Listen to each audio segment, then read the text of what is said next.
That's how unboxing videos are supposed to start, right? You just kind of plop the box down. That's what I figured anyway.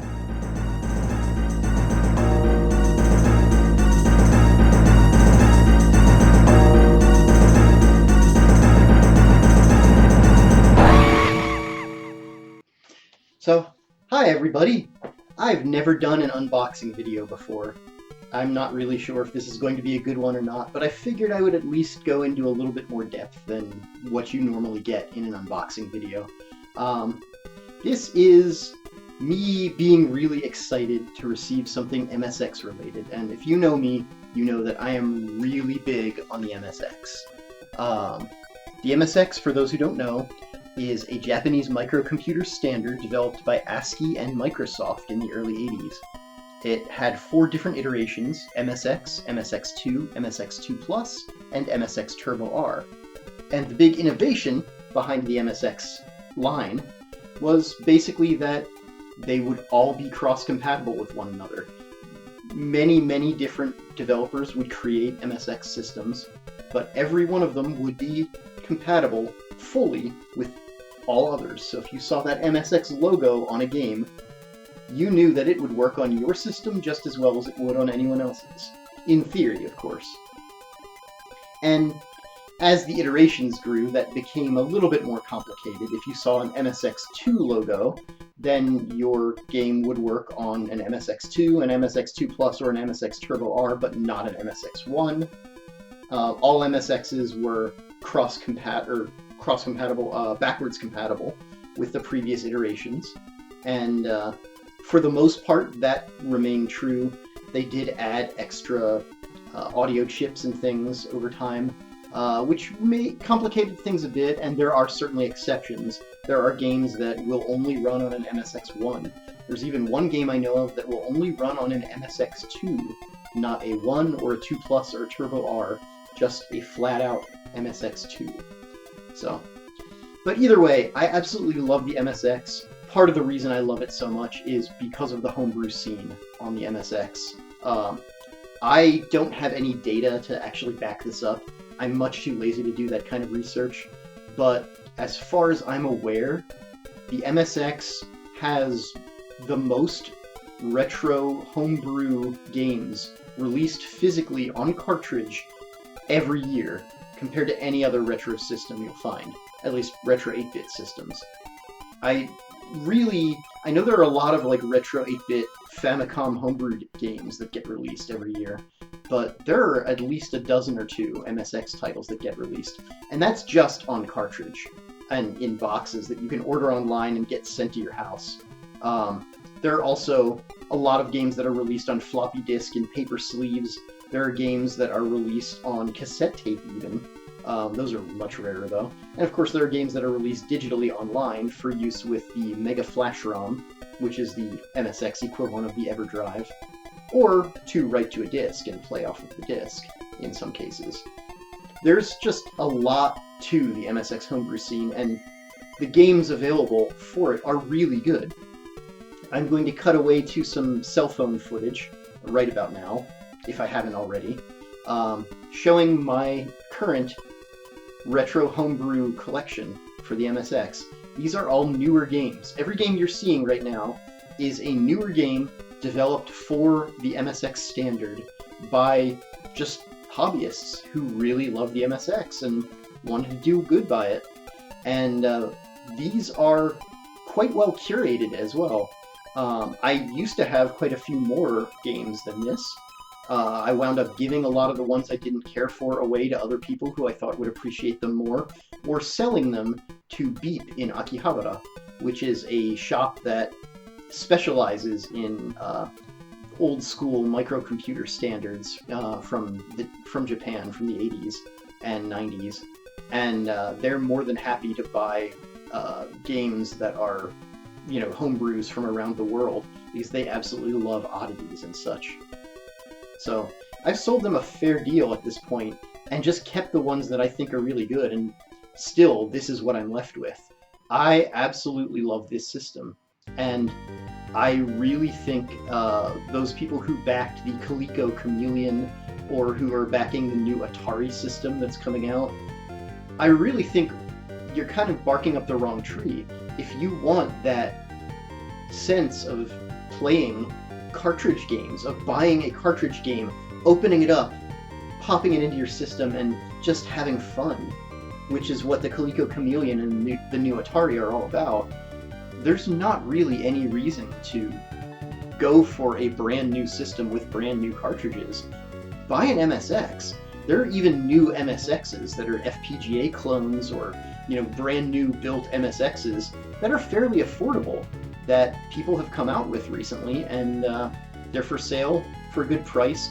The worst thing about them is the controllers don't come with it, and finding an MSX compatible controller that works well is somewhat time consuming and costly, but it's a small price to pay for a system that's roughly the power of, depending on which version you have, a souped-up ColecoVision, which is MSX1, all the way up to kind of a proto-PC engine / TurboGrafx, which is really what the Turbo R is.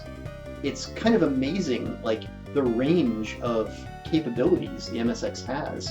And although multi-platform games on the MSX generally are better on other platforms or are more advanced on other platforms, that's not always the case, and sometimes you get games that are completely different on MSX. As an example, this is the MSX version of Castlevania, known as Vampire Killer, in its European release. This game is a completely different game from the Castlevania you know and love. It's really its own thing, and I absolutely love it. Once you play it, Castlevania 2 makes a whole lot more sense as well. Castlevania 2 on the NES is very much a sequel to MSX Castlevania, not so much a sequel to NES Castlevania. And if, like me, you're somebody who really loved Simon's Quest, I actually think Simon's Quest is the best of the original NES trilogy, by far. I absolutely loved that game as a kid, warts and all. And if you're like me, then the MSX is 100% for you just for its classic lineup of games. Not to mention all the games that got their start on MSX, like Metal Gear, and of course the up until recently exclusive Metal Gear 2 Solid Snake on MSX. I mean, the MSX has an incredible actual classic lineup in addition to its homebrew games. But we're here to talk about the contents of this box. And I kind of want to show you something before I get to this box. Behind me is a game, a retro homebrew game for the MSX called The Sword of Jana. This was released by RetroWorks, and up until now, this has been probably the most impressive retro homebrew title on the system that I own, at least in terms of its packaging and general design. As you can see, it comes in a very large and quite sturdy box, and inside, the first thing that greets you is a full-color comic book. It's all in Spanish, but it's gorgeous, and it's quite long. I don't know if there are page numbers. Okay, it's 8 pages, which doesn't seem like very much, but we're talking full-color, like, just really nice art. I don't know how well you can see that. Okay, yeah, you should be able to get a good view.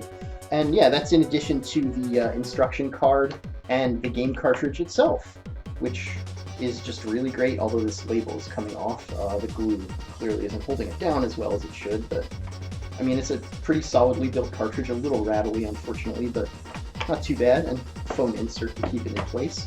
It's really a nice set, and I more or less thought that this was going to be the most intriguingly, like, nice game in my MSX collection for a very long time, but RetroWorks has outdone themselves.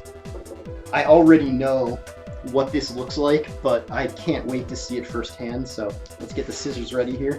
I've blacked out addresses and torn off tags and stuff, but yeah, there's a full tab here actually. You get to it with the scissors, and then yeah, that makes things a little bit easier.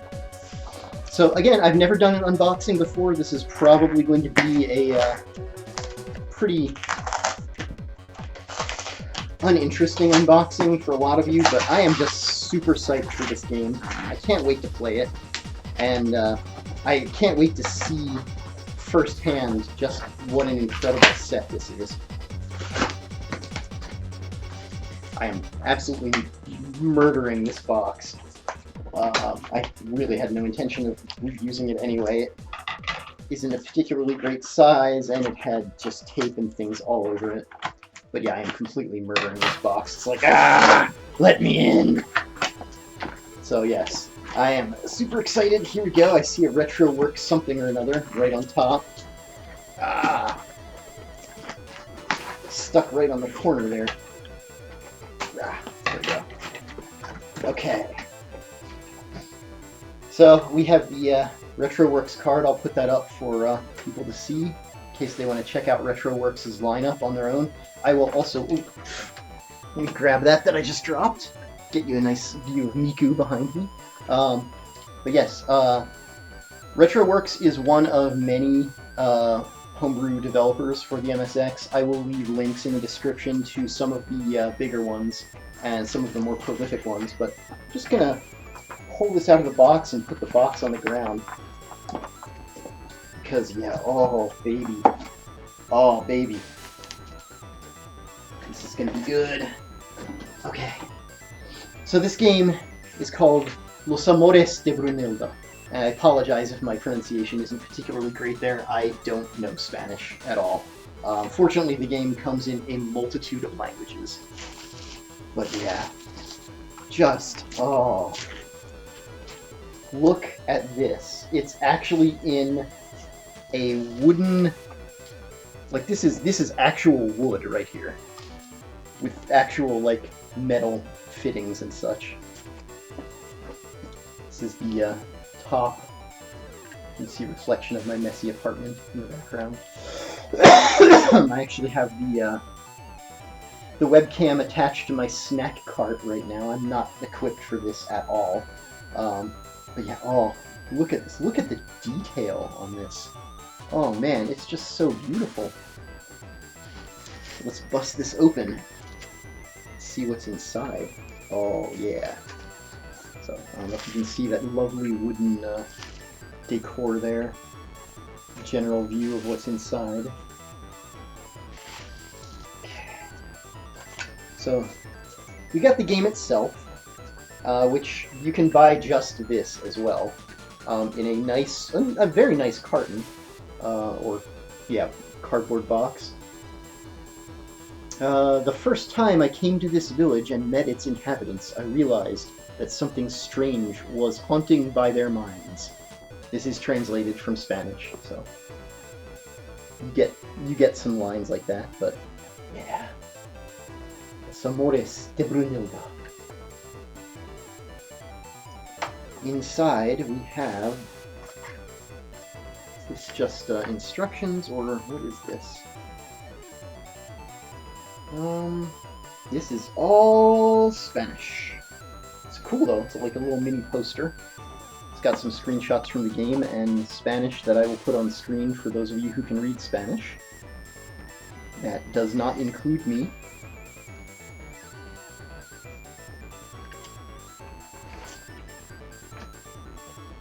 And what else we got? Okay, this is, oh, full instruction manual this time. Full color, always good. Show a few pages from this.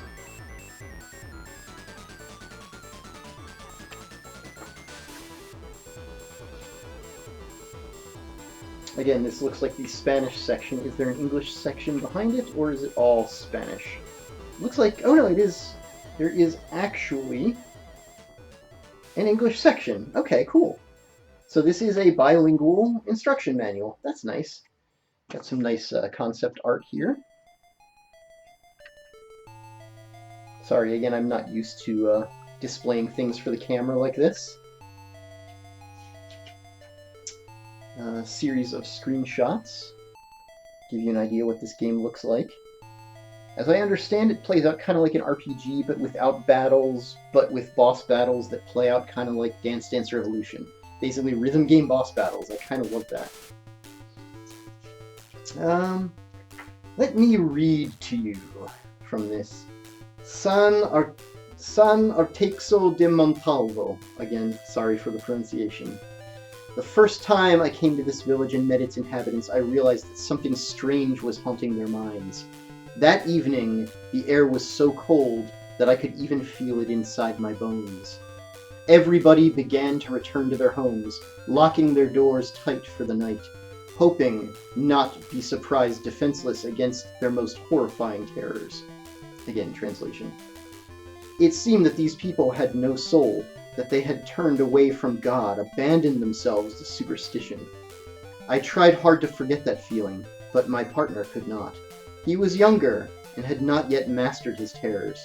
However, my main concern was to find a place to spend the night. I wasn't worried about monsters nor demons, but the cold. Another night sleeping rough, and my bones would be rankling all the way to Santiago. Wavering between faith and superstition. The thin line between these two concepts is very easy to cross. Both are blind beliefs without fundaments. Everyone can choose between believe or not believe, and that makes faith and superstition being so far apart and yet so close.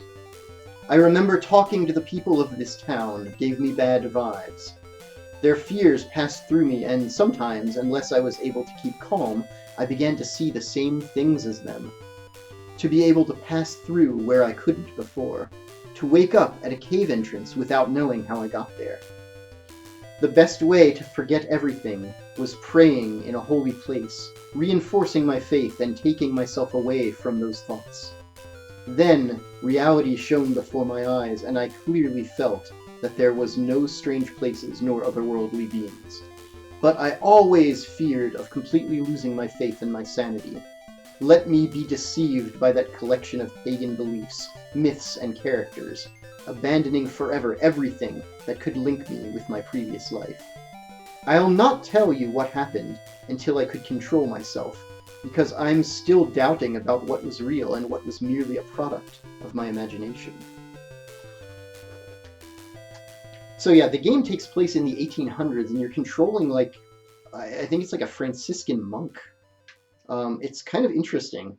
Apparently, this witch, Brunilda, basically falls in love with you and sort of curses you or something. I don't know the full story. I've been trying to stay free of mostly spoilers for it so that I can play it and enjoy it. And so I shall. And yeah, like I said, the game is available. I think there's like 7 or 8 different languages in-game that you can choose from the start, which is really impressive. I don't know why this is all crumpled up in here.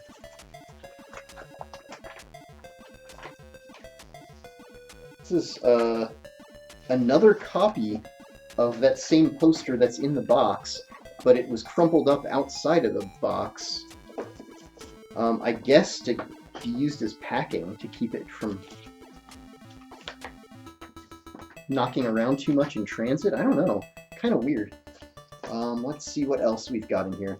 We've got this. I've been intrigued by this. I don't entirely know what it is. It has something to do with something in-game. But it's a vial with a RetroWorks tag on it. It's an actual glass vial with cork, open only in case of extreme need. And then the same thing in Spanish. So, open only in case of extreme need. And Spanish as well. I am tempted to open it because there is an actual rolled up note of some kind in there. But I suspect that there might actually be a lore reason for that I'll find out when I play the game. So despite this being an unboxing, I don't think I want to uncork this just yet. I think I'm going to wait and actually uncork this when it is appropriate. And I assume I will know when it's appropriate. There is also this thing. Wow. This is like terracotta tile or something. It's heavy, actually. And it's got a stand, and it's wrapped in this very gossamer-like bag tied shut at the top. It's the cover art of the game. Very unusual inclusion. Again, this is a homebrew, an indie homebrew game for the MSX that came with all of this stuff. I just don't know what to even say about that. That's just really cool. I'm going to wrap the vial back up so that it doesn't break in here. And yeah, I am going to fire this up in just a moment. As you can probably see, you can probably see a little bit of waving from the light in here. I assume that's because these are LED lights. I don't really know what to do about that. I think there may also be television interference if I try to actually play the game and get get a third-person viewpoint of the game being played on my television. But I'm going to give it a shot anyway and let you guys watch the intro with me. Because I think that would be really cool. And I think, that might be a fun thing to do. For now, yeah, this is... Well, I guess I kind of need the game for that, don't I? Sorry, my brain is not with it. It's never with it. Yeah, let's get the game out of the inner box.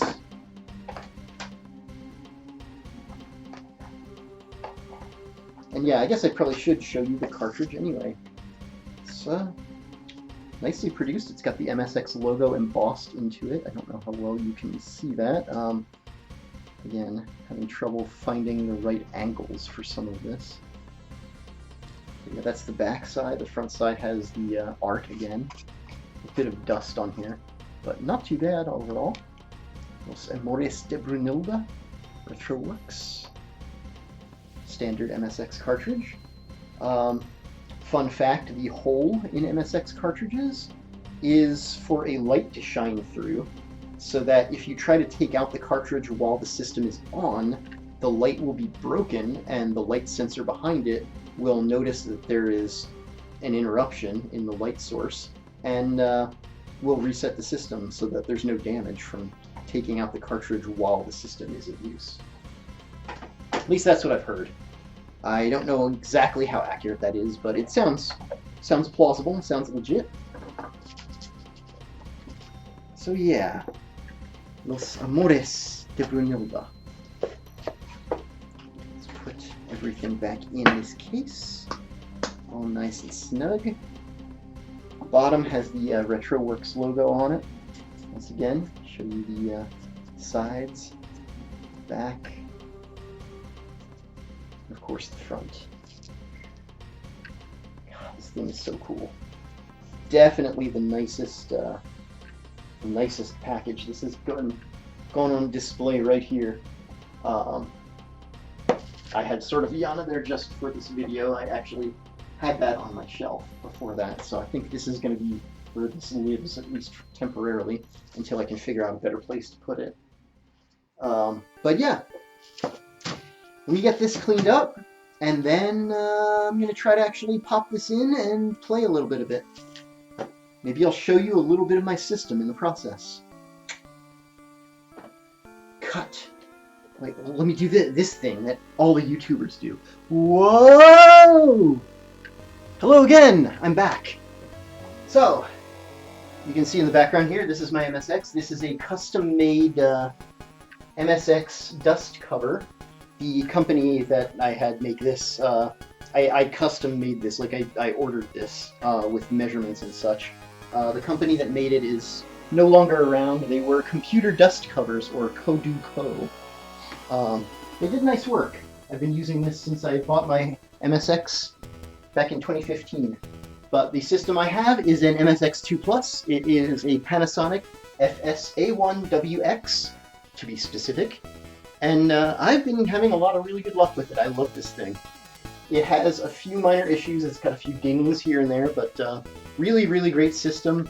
I might be cutting away while I'm telling you this in order to show you some close-ups with phone footage. But yeah, I really, really love this thing. It's a great system. It's got 2 controller ports and a disk drive on the right. The power switch is on the left. And in the back, I currently have plugged in multiple inputs. I can actually output to the HDTV and my CRT at the same time. And there's absolutely no additional lag or anything. though if I'm playing a game on both at once, there will be a slight bit of audio lag on the HD TV, which will cause kind of an echo effect from the two TVs. So I generally don't do that. But I could if I wanted to, and the actual delay, the actual lag that exists on the HD TV is pretty minimal. This Toshiba TV of mine has surprisingly good game mode, so I've been very fortunate.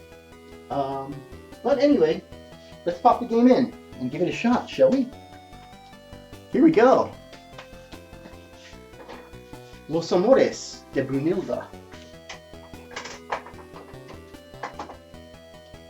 It's in. Let's get the TV on. And on the right channel.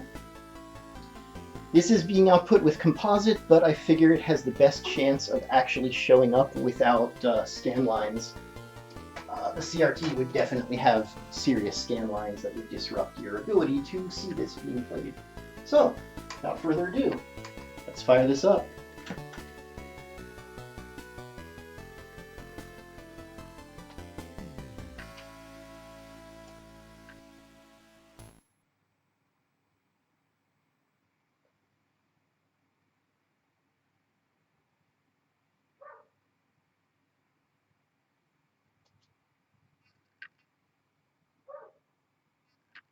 Here are all the language options. Apparently Nello and Kuko is some sort of odd thing. I don't really fully understand it. Let me see what the volume's up to. Yeah, we'll set it nice and high. Okay, we're gonna go English, and here we go.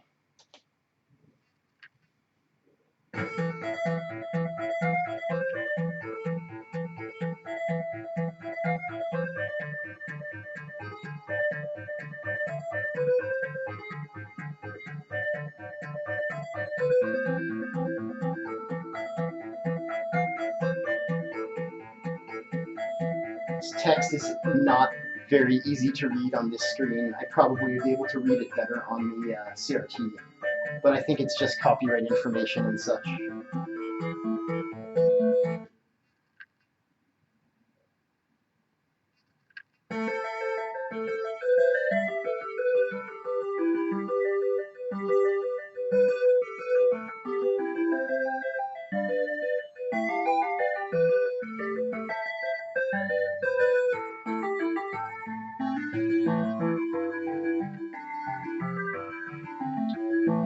Galicia, 30th October 1830.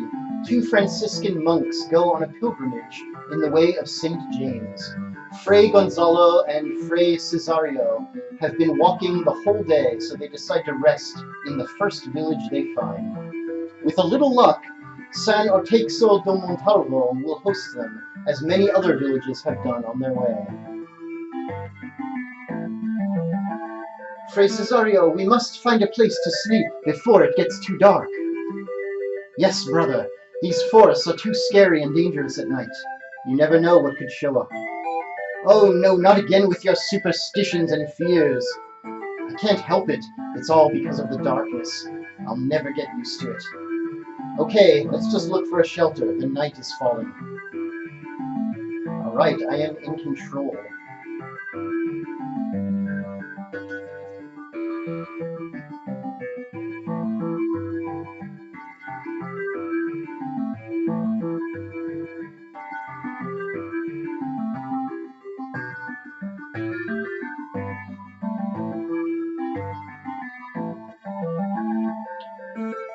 Now your partner can block you when you're moving.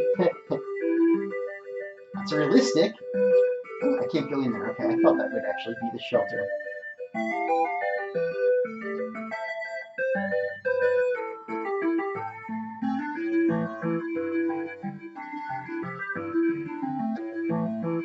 May the peace of God be with you, brother. We are looking for a place to sleep tonight.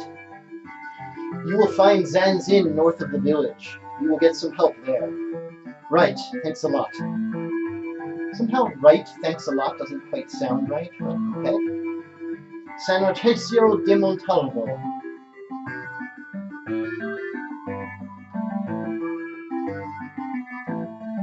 May God protect this house and its guests. Fray Gonzalo, that's not the inn. We must find it as soon as possible. Fray Gonzalo, that's not the inn. We must find it as soon as possible. Fray Gonzalo, we must find a place to sleep. You don't really want to stay in the forest, do you?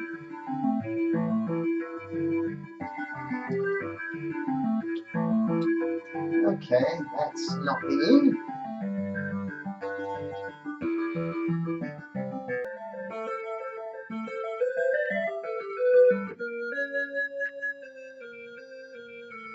Knock knock, anybody there? Mr. Cirillo, what a surprise to see you this late at night. That's the housekeeper. I know, it's not the best moment to walk around this neighborhood. Okay, let us in. We have to talk to Mr. Justiniano. Okay, but it's almost dinner time! Even better, there is always room for 3 more people. Dear friend Cirillo, I wasn't expecting you this late. What brings you here? You know I don't go out at night unless it's necessary. These 2 pilgrims have arrived to the village, headed to Santiago, and they're looking for a place to stay, so I thought you could do a good deed. Of course, Cirillo. Brothers, feel very welcome to my humble dwelling. Maruxa, please prepare the guest rooms so they can stay the night. And I guess you are also hungry, right? Indeed, thanks a lot, Mr. Justiniano. God bless you. I'm also hungry. The food smells so good that I have to stay and try it. You will never change. Of course you will stay here for dinner. And to sleep, too. It's already quite dark. Please follow me. Dinner will be ready soon. Please come to the dining room as soon as you have settled down. Right, thanks a lot. What do you think about D. Justiniano, brother? A good Christian, generous and kind. I think so too, but I had a shiver when we entered this house. I hope it doesn't mean anything. Don't try to fool yourself, that was probably just some air blowing. It might be so. Okay, let's go have dinner. I like that you can talk to your companion, that's kind of cool.